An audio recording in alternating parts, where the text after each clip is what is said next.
Good evening. We begin tonight's newscast here at Toronto Police Headquarters, where the city's detectives are investigating 3 separate homicides that have occurred over the span of 8 hours. Now, it's not even the end of August, and already the city is getting close to matching the total number of homicides for all of 2017.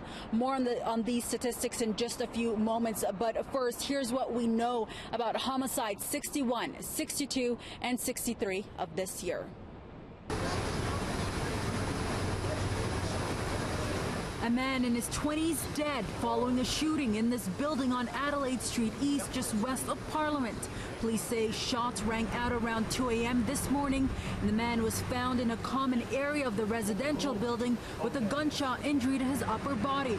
A terrifying scene for residents who woke up to their building as a crime scene. Inside coming and shooting, this is the big issue. This is no safety, this building. Very afraid to me. Today also my wife is crying. Why? My son is sleeping inside, but how come go outside? A grey Nissan discovered in the parking lot next to the building is also part of the investigation. A forensics team and the homicide unit, along with police dogs, scoured the scene as horrified residents look on. The victim has not been identified. Police say the suspect is a male who was wearing dark-colored clothing at the time of the shooting. This is just one of 3 homicides in Toronto since last night. Across town in Etobicoke, a double stabbing. Police were called to the Kipling Avenue and Dixon Road area for unknown trouble shortly after 6:30 last night. An 84-year-old woman, later identified as Elena Marcucci, was pronounced dead at the scene on Acme Crescent. Paramedics say a 32-year-old female who was found at a plaza down the street was transported to a trauma center in life-threatening condition with multiple stab wounds. Her condition was later upgraded to stable. 31-year-old Michael Kolostosti of Toronto was arrested and charged with first-degree murder and attempted murder. He had a scheduled court appearance this morning. Toronto police would not say what the relationships were between the 3. About an hour before the incident, one neighbor says she heard a commotion, with emergency vehicles later arriving to the scene. Plenty policemen there, then plenty people stood outside there.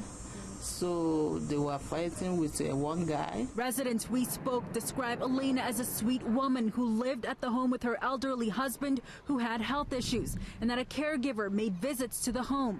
Neighbors also say the couple's grandson was also frequently at the house. The violence didn't stop there. A few hours later, also in Etobicoke, another stabbing near Sherway Gardens Mall shortly before 10 p.m. Police say 2 men suffered life-threatening injuries and were transported to a trauma center. One of the victims, a male in his 20s, later died in hospital. Police say a 3rd male, a teenager, was also transported to hospital and later released. It's unconfirmed if his injuries were a result of the stabbing. Bloody clothing can be seen on the side of the street near the Queensway and the West Mall. Witnesses say they saw the men asking for help, and bystanders administered CPR. I heard some screams from the bushes over there, and these guys came running out. One of them kept saying punk, so I thought it was a joke at first, and so I didn't take the bleeding seriously. But then one guy fell down, and these other guys came to help, and eventually I realized, okay, this is not a joke, it's serious, and yeah, that's pretty much it. We didn't see what happened, but one guy was bleeding pretty badly. And with all the violence overnight, we've now almost caught up with last year's statistics for total homicides. Take a look at the stats for 2017. Last year, there were 39 shootings, 11 stabbings, and 16 classified as other, which added up to a total of 66 homicides for 2017. But if we bring in the statistics for this year so far, there have been 33 shootings, 13 stabbings, and 17 in the other column, bringing the total for 2018 to 63 already, with 4.5 months left in the year. And the highest number of homicides in Toronto was back in 1991 with 89.